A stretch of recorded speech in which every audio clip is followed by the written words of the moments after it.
সমনীতির দাওয়াত দিয়েছে।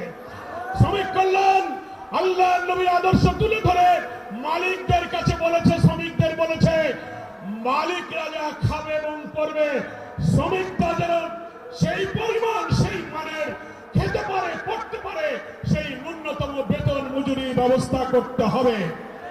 কারখানার লভ্যাংশে শ্রমিকদের অধিকার দিতে হবে। আল্লাহর নবীর সে আদর্শের কথা শ্রমিক কল্যাণ বলেছে। সাধ্যের অতিরিক্ত কাজ চাপানো যাবে না। শ্রমিকদের কর্মঘণ্টা নির্দিষ্ট করে দিয়ে তার চুক্তি, বেতন, মজুরি ঘাম শুকাবার আগে অর্থাৎ চুক্তির মেয়াদ শেষ হলেই তাকে মজুরি দিতে হবে।